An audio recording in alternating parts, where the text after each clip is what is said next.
to a name that people, I think, wouldn't expect to be here, which is Eddie Howe, because Newcastle are 1 point above Leeds and Fulham. They are 14th in the Premier League table. They can't seem to find any kind of consistent form. Obviously, Eddie Howe led them to their first trophy, a year ago? The first one in 70 years. This is a club that we know have loads of money. They're owned by the Saudi Public Investment Fund. But all of that brings pressure, doesn't it, Kieran? It does.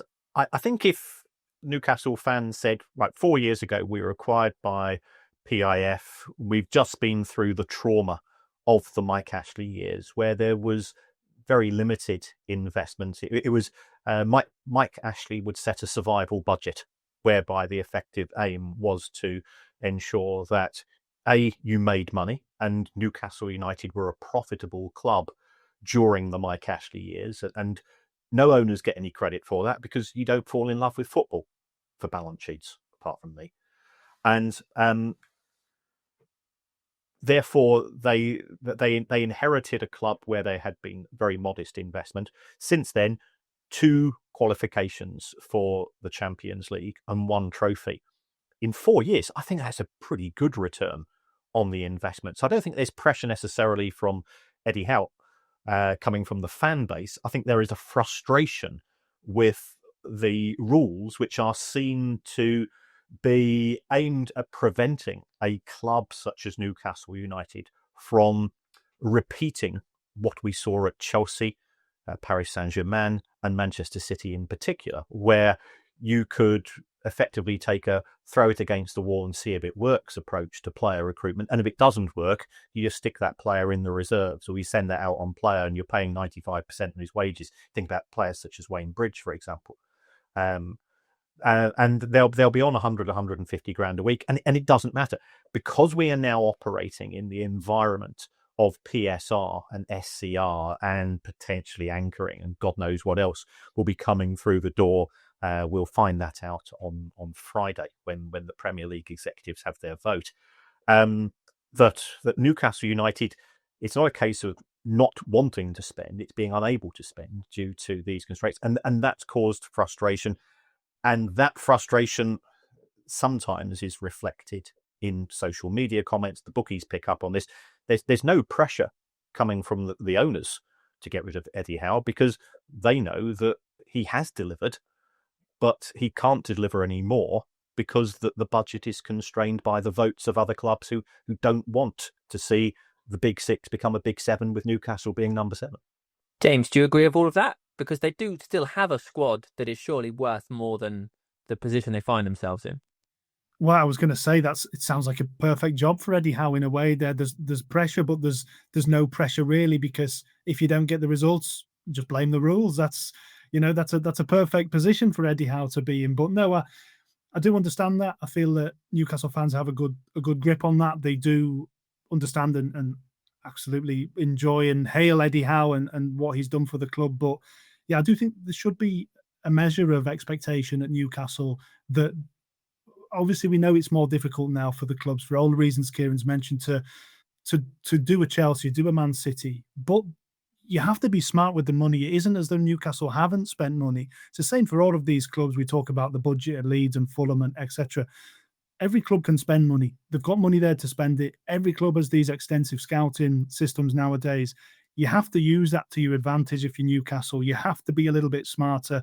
You know that you can tempt players by saying, this is a project that we aim to be one of the top clubs in Europe within 4 or 5 years. You can tempt players with that. They can pay good wages. They can't pay top wages maybe, but you can entice players with that kind of pitch. So it's all about picking those right players. And so far, I think they've done a pretty good job of doing that, to be honest. And that reflects in the success that they've had. But yeah, for Howe himself, I think there does have to be that measure of, right, you've got us in the Champions League twice. Fantastic. We have spent heavily, really. The Isak situation is its own thing, but they have invested in Nick Voltemada, who's doing a good job. But they have spent money. So I do think that they need to look and, like all of these clubs, and say, what is the next step? The next step is to become a consistent Champions League team. And at the moment, they're really falling foul of that. So I think the pressure should be there to that degree. But I do also think that when Pip first came in, he was looked at as a guy who was a little bit question marks about him. Is he the guy who can take Newcastle to that next step? He's answered those questions. He doesn't have to answer them anymore. They know that he is the guy who can deliver that. So now is the time for him to deliver that. And if he can't, then the ambitions of the club, I think, should dictate that they look at somebody who can maybe deliver that. If, hypothetically, Kieran, Newcastle were to make that decision, presumably they would have to make all these decisions within the structure that they find themselves with PSR in terms of how much it would cost to get rid of Eddie Howe. But then when it comes to looking for a replacement, they would go big, I guess. They could scour Europe and think where maybe a Fulham or a Leeds are more limited in their search. Newcastle would be trying to compete with everybody. Potentially, we've talked about the number of managers that could be available at the end of this season and after the World Cup. Newcastle would have the highest of ambitions there, wouldn't they? But they would, and I think as far as this season is concerned, they haven't. Visa, for example, was signed but hadn't played in effect due to injury. So they've had problems. We've had the Isak issue. What we're also seeing these days is the rise of the Football Manager transfer fee. It cost Chelsea £23 million for Graham Potter when Amaron went from Portugal to Manchester United. Again, that was an 8-figure. And we don't know the extent of Eddie Howe's contract. Certainly England were interested in him at one stage, and Newcastle made it very clear that they didn't want to lose him.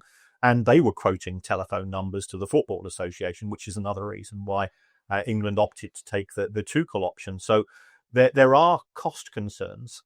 I think you've also got to take into account, are Newcastle more competitive than most of the clubs in the other 14? Yes, they are.